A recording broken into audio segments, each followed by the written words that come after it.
All right, for Thursday's lesson, our objective is to convert rational numbers to decimals and be able to use the number line to find the additive inverse. So these are our two objectives, and you're going to have these 4 questions to work on. Converting rational numbers to decimals. So a rational number is a number that's part of a whole number. So a fraction would be considered a rational number. This 5/8 is part of a number. It's not a whole number. It is part of one.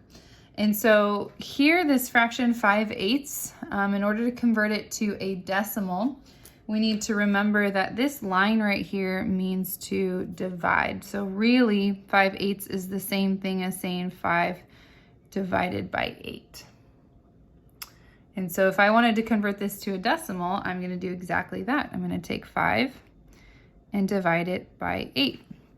Now 8 can't go into 5, so I'm going to rewrite this 5 as 5.0 because we can agree that 5 is the same thing as 5.0, but what this does is it gives me another digit to work with.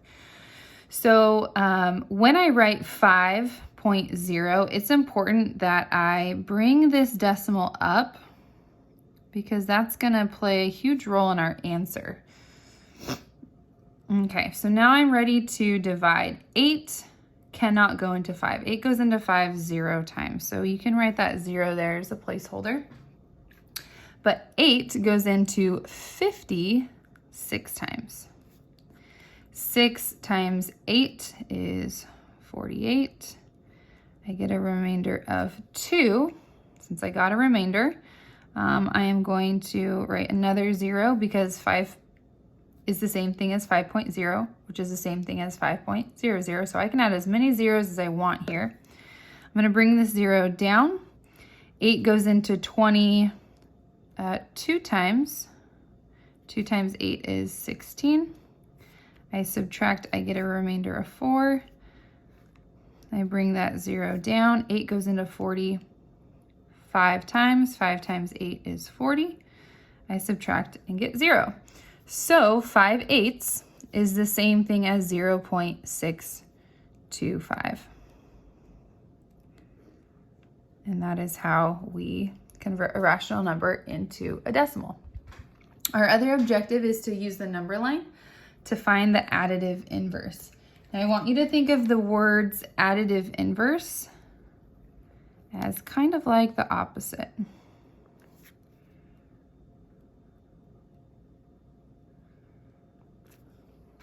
So when I see this number line, I see that the very center is 0, and going this direction is negative, and this direction is positive.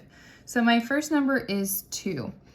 Using this number line, okay, here's 2 on my number line. What would be the opposite or the same distance from 0 as 2?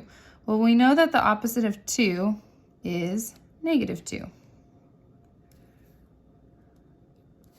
And I can show that that's true on the number line because they're the same distance from 0.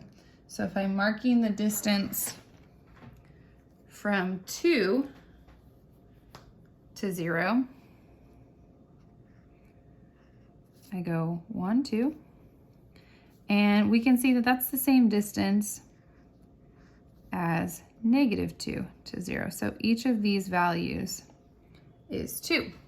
So therefore, the opposite of 2 is -2, and we proved it using the number line. Same thing with these other numbers, -5. So if I plot -5 on the number line, is here. The opposite of -5 is, of course, +5. And I can prove that on the number line because -5 is 1, 2, 3, 4, 5 away from 0. And +5 is 1, 2, 3, 4, 5 away from 0.